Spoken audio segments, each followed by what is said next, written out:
There's no GPS, no cell phone, just static on the radio and the pale glow of your headlights cutting through the fog. Behind you, nothing. Ahead of you, nothing. And then from the trees, a flash of movement.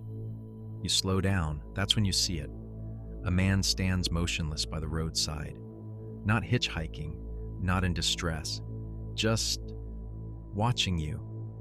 His clothes are dark, his hands are gloved, and on his chest, painted in stark white, is a strange symbol, a circle with a cross through it. You drive, faster, your pulse picks up. You tell yourself it's nothing, just a man, just a shadow. But the next morning you wake up to the news. 2 people were found dead, not far from that road. Shot, stabbed, bound. No motive, no fingerprints, just a taunting letter sent to the press with a riddle inside. And at the bottom, that same cryptic symbol. This is not just a murder story. This is a game, his game. A killer who named himself after the stars. A predator who turned the entire state of California into his hunting ground. A man who murdered for pleasure, vanished without a trace, and laughed at the world as it tried and failed to stop him. Some called him brilliant, others called him a myth, but he called himself Zodiac. And he wasn't just killing people, he was collecting souls. Tonight on Whims and Whispers, we unravel one of the darkest, most chilling, most unsolvable cases in American history, with ciphers, corpses, strange symbols, and whispers of something beyond explanation. This is the story of the Zodiac Killer, and it begins where all his stories do, in silence, in shadows, and in blood. The timeline.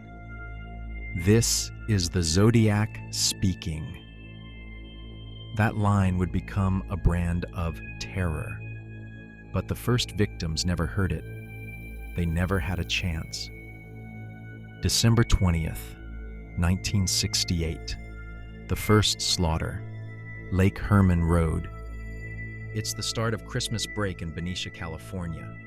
Teenagers Betty Lou Jensen and David Faraday are on their first real date, hoping for privacy on the quiet stretch of Lake Herman Road, a well-known lover's lane shrouded by trees and darkness.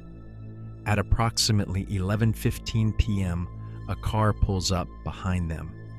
No witnesses, no cameras, just shadows and headlights. Without warning, someone steps out and fires. David is shot once in the head while still seated in the car. Betty Lou bolts from the passenger side, barely 20 feet before 5 bullets strike her in the back. The killer vanishes into the cold December night. No theft, no known enemies, no leads, and no one realizes this is just the beginning. July 4th, 1969. Blue Rock Springs Park, a call from the killer. Darlene Farron, a vibrant young waitress, and Michael Majot, her shy companion, pull into the parking lot of Blue Rock Springs just before midnight. It's quiet, peaceful, until a car pulls in behind them, then drives away. Minutes later, it returns. A man with a flashlight walks up to their window. He opens fire without saying a word. Darlene is hit 9 times. Michael survives barely. His account is hazy but terrifying. A heavy-set man, short brown hair, around 30 years old. At 12:40 a.m., a chilling call is made to Vallejo police. I want to report a double murder. If you will go 1 mile east, you will find kids in a brown car. They were shot with a 9mm Luger. I also killed those kids last year. Goodbye. The voice is calm, controlled, even polite. That voice will haunt investigators for decades. August 1st, 1969. The letters begin. 3 newspapers receive 3 nearly identical letters. Inside, each one contains a third of a 408-symbol cryptogram filled with strange characters, circles, backward C's, and code. The demand? Publish this on the front page, or he will kill again. Each letter is signed with an eerie symbol, a crosshair, like a gun sight. 3 days later, the San Francisco Examiner receives a new letter with a sinister greeting. This is the Zodiac speaking. The name sticks. September 27th, 1969. Lake Berryessa, the Hooded Horror. Brian Hartnell and Cecilia Shepard are enjoying a late afternoon picnic by Lake Berryessa. The sun is warm, the lake glistens, and their laughter carries over the water. But from the trees, someone watches. A man in a black hood and clip-on sunglasses emerges, wearing a bizarre white crosshair stitched across his chest. He says he's an escaped convict. He needs their car and money.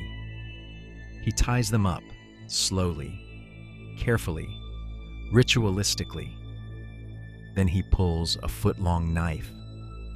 Brian is stabbed 6 times. Cecilia, 10. The killer then hikes back to Brian's car and writes a message on the door with a black marker. Vallejo, 12/20/68, 7/4/69, September 27/69, 6:30 by knife. And beneath it, the symbol. Cecilia dies. Brian survives.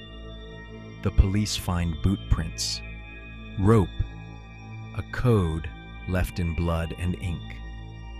October 11th, 1969, Presidio Heights, murder in the city. Paul Stein, a 29-year-old cab driver, picks up a passenger in San Francisco.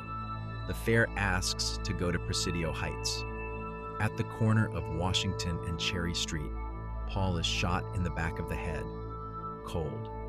Clinical. The killer then wipes down the cab, steals a piece of the victim's bloody shirt, and walks away, passing 3 children who watch from their window. In a fateful error, dispatch mislabels the suspect as a black male. Officers stop a man matching the actual description and let him go. Days later, a letter arrives at the Chronicle. Inside, a torn fragment of Paul Stein's shirt. The Zodiac is mocking them now, taunting them with his confidence. Invincible. November-December 1969. The threats escalate. Zodiac's letters become increasingly unhinged. He threatens school buses, children, police. In one letter, he draws a diagram showing how he plans to blow up a bus using a bomb triggered by the motion of the wheels. The public panics. Parents pull kids from school. Armed officers escort buses. The killer never follows through, but he doesn't need to. Fear has already infected the city. March 22nd, 1970. Kathleen Johns, The Living Ghost Ride. A young pregnant woman named Kathleen Johns is driving late at night with her infant daughter when a car signals for her to pull over near Modesto. The driver says her wheel is loose, offers to help. Moments later, the wheel falls off entirely. He offers her and the baby a ride. What follows is 2 hours of psychological torment. He drives aimlessly, never letting her out. His eyes never blink. His voice never changes. She escapes with her child when he slows down near a field. Later, she sees a composite sketch of the Zodiac and recognizes him. He never confirms her story, but he does mention her in a later letter, like a cruel inside joke. 1970 to 1974. A blizzard of madness. Zodiac sends more ciphers, more letters, more threats. He claims to have killed 37 people, though only 5 are officially confirmed. He references movies, books, even suggests he wants his life story turned into a film. He mocks the police, the press, the public. He signs off with his symbol, always his symbol.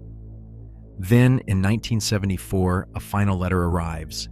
Me, 37, SFPD, 0. He calls The Exorcist the best satirical comedy he's ever seen. And then, nothing. Silence, or disguise. After 1974, the Zodiac simply disappears. No more letters. No more confirmed murders. But whispers never stop. New ciphers appear over the decades, some hoaxes, some chillingly real. In 2020, one of the ciphers, the infamous Z340, is finally cracked. It reveals a taunt and a chilling line. I am not afraid of the gas chamber, because it will send me to paradise all the sooner. He's still playing, still laughing, still watching. The body count was 5 confirmed, dead, 2 seriously injured, dozens of possible victims, thousands of lives altered. From rural highways to urban corners, every Zodiac crime seems coldly orchestrated. But the deeper you look, the more it starts to feel like a ceremony. Codes, symbols, ritualistic wounds, public taunts. This wasn't just murder. It was performance. It was a message. And to this day, no one knows what it really meant.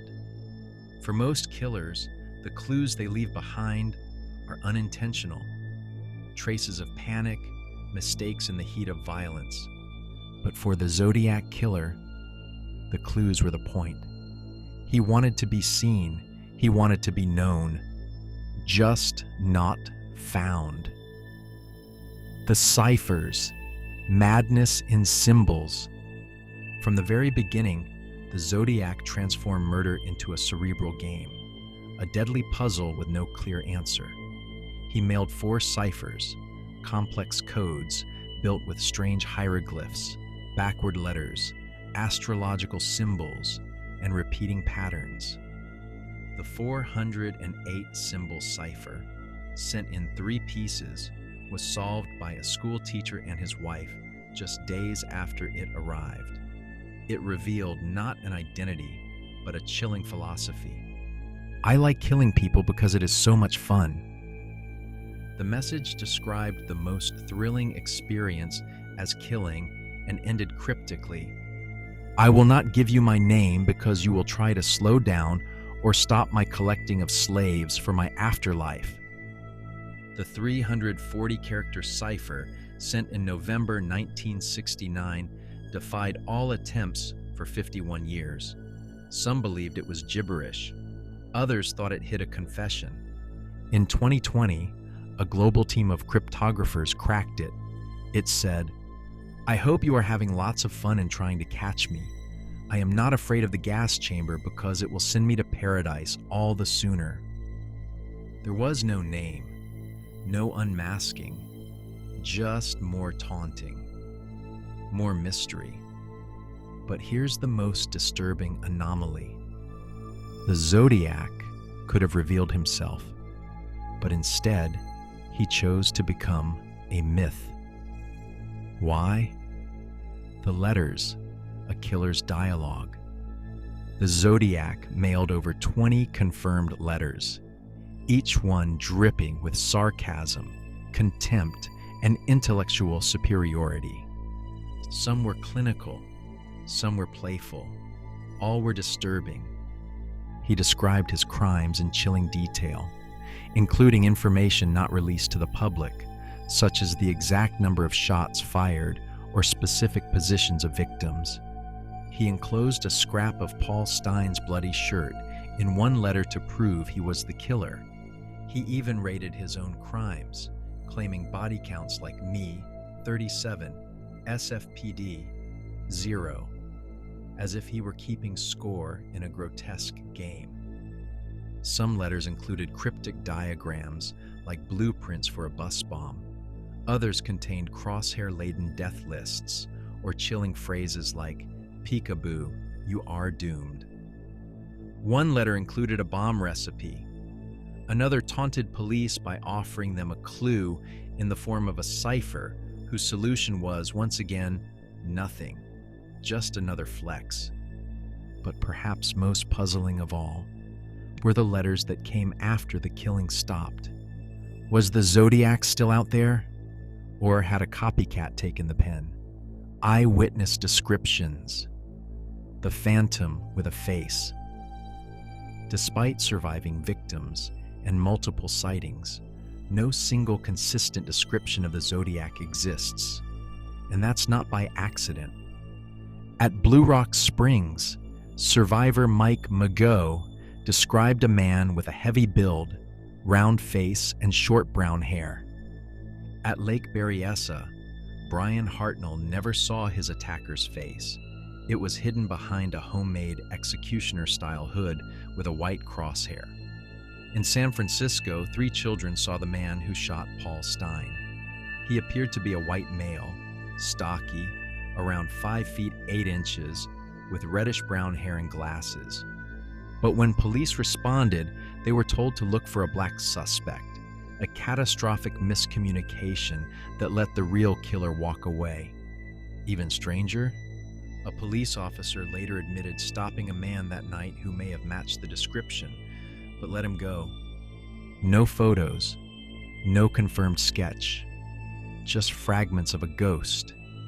The bloody fingerprint, the print that led nowhere. In the aftermath of Paul Stine's murder, police recovered a bloody fingerprint from the driver's side door of his cab. It was partial, smudged, possibly corrupted. Years later, new technology tested it against the main suspect, Arthur Lee Allen. No match. Was the killer wearing gloves in other crimes? Possibly. But why not this one? Why leave a print unless you want to? Some theorists believe the print was planted. Others think it was left by mistake, or by someone else entirely. The Zodiac, after all, claimed ownership of murders he didn't commit, and may have taken credit for deaths that weren't his. The costume, theatrical terror. At Lake Berryessa, the killer wore a full-body costume, black fabric, a medieval-style hood, and a chest emblem of his crosshair symbol. He looked more like an executioner or a cult figure than a mere criminal. Why dress up? He had a gun. He could have killed them instantly. Instead, he acted out a ritual. He lied. He tied. He stabbed. Not once. Not twice. Over a dozen times. Slowly. Methodically. Then he left his signature on the car door. A declaration, not an escape. This wasn't just about killing. This was about branding. He wasn't just hunting. He was performing. The phone calls, voices from nowhere. After 2 of the attacks, the Zodiac called police stations. His voice was calm, eerily devoid of emotion. He gave location coordinates, confessed with a chilling, matter-of-fact tone, then hung up. Call tracing was primitive. The calls were too brief. He was gone before anyone could respond. But here's the anomaly. No known suspect matched the voice. Some even theorized the calls were pre-recorded, played back using a device to avoid identification. A man who writes in code, who kills in costume, and who calls without fear. Who does that? Kathleen Johns, the surviving unknown. In 1970, Kathleen Johns claimed she and her infant daughter were abducted by a man who tampered with her car, then offered them a ride. For 2 hours, he drove in circles, calm, smiling, repeating the same sentences over and over, as if rehearsing a script. She escaped when he slowed near a field. Later, she identified the Zodiac's face in a composite sketch. The Zodiac would later reference her in a letter, mocking the encounter, confirming her horror. But here's the strange part. There's no physical evidence connecting him to her case. Was he watching the headlines? Did he take credit? Or was it truly him? The signature, a symbol that became a brand. The crosshair symbol appeared everywhere, on his letters, on crime scene messages, on his costume, as his signature.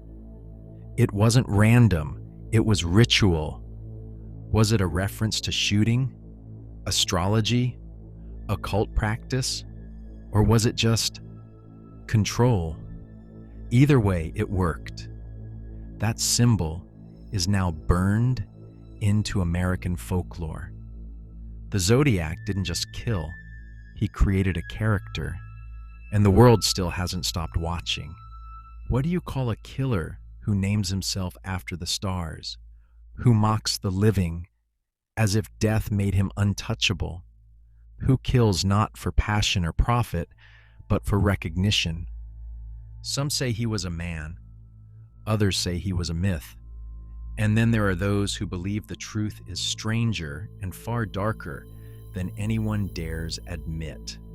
Let's dive into the theories, from the plausible to the pathological to the paranormal. Arthur Lee Allen, the prime suspect that got away.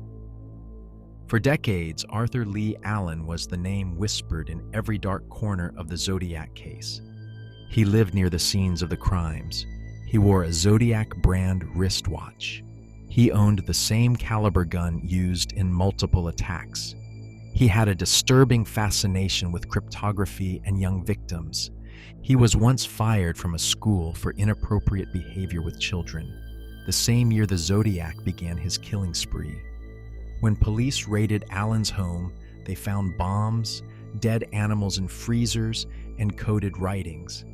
Yet, his fingerprints didn't match. His handwriting was inconclusive, and his DNA, when tested decades later, failed to link him. He died in 1992 of a heart attack, never charged, never cleared. Some believe Allen was Zodiac, and the evidence simply aged out. Others think he was a twisted man obsessed with the killer, maybe even mimicking him. But one fact remains. No one has ever proven he was the man behind the mask. Rick Marshall and Don Chaney, the forgotten puzzle pieces. Rick Marshall was a film projectionist, intelligent, reclusive, eccentric. He had access to movie editing equipment, typewriters, and printing tools. He lived blocks away from the Stein murder. His writing style bore eerie similarities to the Zodiac's, right down to phrase choices like, "This is the Zodiac speaking." Don Chaney, a former friend of Allen, was the first to accuse him, and some say too eager to pin everything on him. What if Chaney knew more than he let on? What if the Zodiac wasn't one man, but a network? The possibility of collusion, a tag team of minds playing God with the Bay Area, has haunted investigators for years. The real Zodiac never wrote or killed alone. Here's where things fracture. Some theorists argue that the true Zodiac may have only committed the first couple of murders, and the rest were copycats. Others believe the letters came from someone else entirely, a narcissist obsessed with attention, latching onto crimes to build a persona. This split killer theory suggests one person did the murders, another wrote the letters, and perhaps a third coordinated the rest. It would explain the inconsistencies, different footwear at scenes, varying descriptions, changing language in the letters. Even the violence changed, from shootings to stabbings to staged costume attacks. Was Zodiac a franchise of terror, a mask worn by more than one? Or was he simply evolving, getting braver, stranger, and more theatrical? The lawman theory, a killer in uniform. Several letters reference police movements, internal timings, and subtle insights only a cop or someone close to law enforcement could know. One survivor swore she saw a badge on her attacker's belt. Another noted that the killer used police radio terminology. Zodiac always knew how long he had before police arrived, often down to the minute.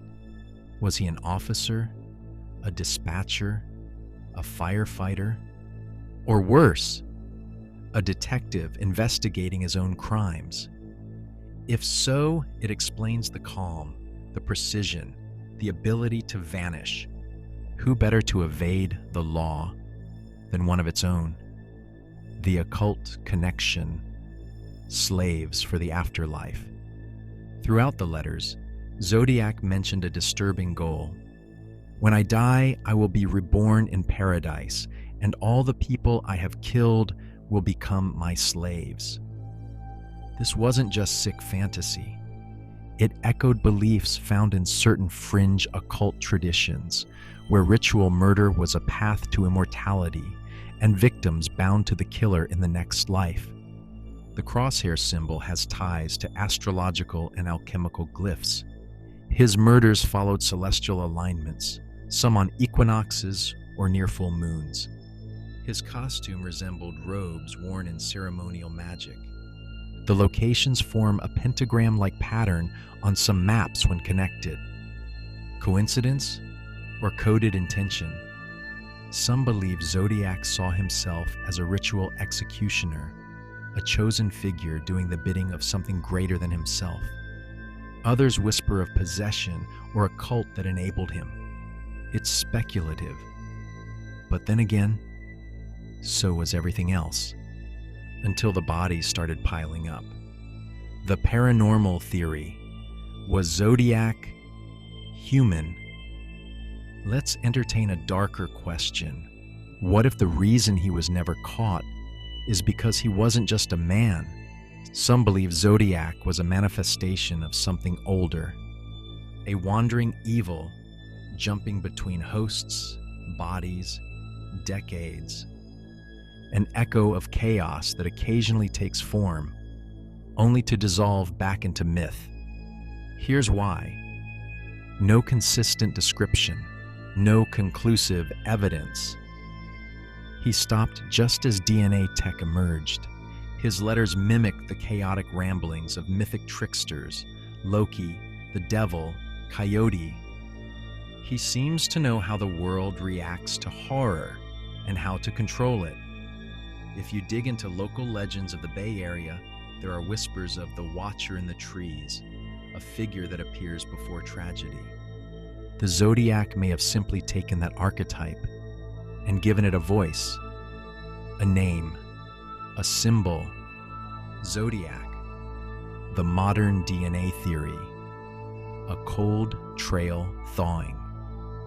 In recent years, new efforts using genetic genealogy, the same technique that caught the Golden State Killer, have reawakened the Zodiac investigation.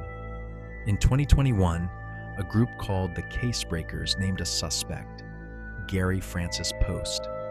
He had facial scars similar to the Zodiac sketch. He lived near several crime scenes. He trained young men in silent kill techniques while in the Air Force, and reportedly confessed on his deathbed. But the FBI publicly denies the claim. The DNA from Zodiac's letters is partial, possibly degraded, possibly tainted, even in death. The Zodiac avoids capture. Was Post the killer? Or just another name? In the shadows. The theory that haunts the most. What if the Zodiac never stopped? What if he didn't die? What if he simply changed his mask, moved, or continued in silence? He could be your neighbor, a man on the subway, a YouTube commenter, still watching, still mocking, still waiting for someone to crack the final code. Some killers die, their crimes fade, but the Zodiac, he became something else. Not just a murderer, but a mirror, a myth, a cipher we've never stopped trying to solve. The first serial killer of the media age. Before the Zodiac, serial killers were often known after they were caught. But the Zodiac named himself. He became a household word while still on the loose. Not through arrests, but through letters, symbols, and the newspapers. In the late 1960s, America was already unraveling. The Vietnam War filled TV screens with carnage. The Manson murders had just shattered the illusion of peace and love. The counterculture dream was bleeding out. Into that tension stepped the Zodiac. He wasn't caught. He wasn't understood. And worst of all, he wanted to be known. His letters were front-page news, not footnotes. He used the media like a megaphone, taunting police, mocking the public, and manipulating perception like a puppet master. He blurred the line between journalism and performance. Every time a newspaper published one of his letters, the country shivered. He wasn't just killing people, he was broadcasting terror in real time. The Zodiac shattered public confidence in police. He slipped through their fingers multiple times, sent them cryptic messages they couldn't decode, delivered taunts with physical evidence, Paul Stein's shirt, told them where to look, and still walked away. The public began to fear the cracks in their institutions, to realize that monsters didn't wear horns or hide in the woods. They wore glasses. They sent postcards. They might live next door. He didn't just kill individuals. He murdered the illusion of safety. Before the Zodiac, most killers were understood through motive. Jealousy, rage, greed. But the Zodiac offered none of that. He had no known connection to the victims, no emotional outburst, no financial gain. Just a creeping, calculated cruelty. He redefined evil, not as a reaction, but as a recreation. A man who stabbed people in costume, who left codes as trophies, who spoke of collecting slaves for the afterlife, and meant it. He didn't fit any existing profile, so the FBI had to invent one. The term serial killer wasn't even in widespread use yet. Zodiac helped create the modern psychological profile, and every future case would echo his shadow. The Zodiac Killer has appeared in books by true crime authors and obsessed sleuths, documentaries rehashing every letter, cipher, and phone call, films, most notably David Fincher's 2007 masterpiece Zodiac, which painted the case not as a whodunit, but as a tragedy of obsession. TV shows like Mindhunter, American Horror Story, and Criminal Minds, all influenced by his cryptic legacy. Even Dirty Harry, 1971, starring Clint Eastwood, was inspired by Zodiac, featuring a killer named Scorpio who taunts police and targets random civilians. But unlike movie villains, Zodiac had no catchphrase, no theatrical mask, just codes and silence. and that silence was louder than any scream. The internet age, a new hunting ground. With the rise of the internet, Zodiac gained new life. Online forums debate the letters line by line. Reddit threads draw connections between star maps and crime scenes. Amateur sleuths create databases, podcasts, simulations. The cipher cracked in 2020, solved not by the FBI, but by a global team of online code breakers. Zodiac is now a digital ghost, haunting YouTube videos, unsolved case blogs, and Discord servers. A riddle passed from one generation to the next. He's more alive now than ever before. The myth that reflects us. Here's the terrifying part. Zodiac made us look inward. He held up a mirror and asked us, what if the evil you fear is logical? What if the monster can blend in?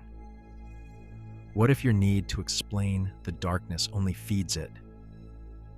His legacy isn't just one of horror, it's obsession. Lawyers who lost their careers chasing him, reporters who never let go, families who never got answers, viewers who, right now, can't look away. Because Zodiac wasn't just a killer, he was a concept, a question with no answer, a code with no key. He didn't want to be caught. He wanted to be remembered, and in that, he succeeded. When the Zodiac spoke, the world listened. When he went silent, the echoes only grew louder. Decades later, he's still out there, in our fear, in our fascination, in the code of our nightmares. He vanished, but not into thin air. He vanished into us, into headlines and fear, into half-solved puzzles and half-lit rooms, into every quiet drive at night when you pass a stranger on the roadside and feel something twist in your gut. The Zodiac Killer became a part of our collective shadow, the fear that evil doesn't always wear horns. Sometimes it wears glasses, carries a pencil, and writes in code. Into headlines and fear.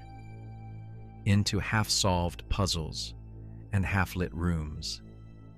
Into every quiet drive at night when you pass a stranger on the roadside and feel something twist in your gut. The Zodiac Killer became a part of our collective shadow, the fear that evil doesn't always wear horns. Sometimes it wears glasses, carries a pencil, and writes in code. He didn't want to be remembered as a man. He wanted to become myth. And he did. No name, no arrest, no final chapter. Just questions. Who was he? Was he caught and we never knew? Is he dead or just old? Still watching? Smirking as we chase ghosts? The letters stopped, but the whispers never did. And maybe that was the most chilling part of all. He could have kept killing, but he didn't need to. He had already done enough to live forever, and so we're left with fragments. A symbol etched in ink and blood. A cipher cracked half a century too late. A city haunted not by what they saw, but by what they never could prove. The Zodiac took more than lives. He took certainty. He carved a question mark into the face of justice and walked away. So, if tonight's story disturbed you, unsettled you, that's the point. Because the Zodiac wasn't just a man. He was a voice, a mask, a reflection in the glass. And the scariest part? We still haven't turned the last page. This has been Whims and Whispers. If tonight's mystery held you, share it with someone who still listens to the dark. Tap subscribe so you don't miss the next voice that speaks from the stillness. And tell us in the comments, Do you think the Zodiac was ever caught and hidden in plain sight? Or was he something that never belonged to this world in the first place? Until next time, be careful which stories you believe, because behind every cipher, behind every shadow, behind every fairy tale we tell ourselves to feel safe, there's a truth waiting to escape.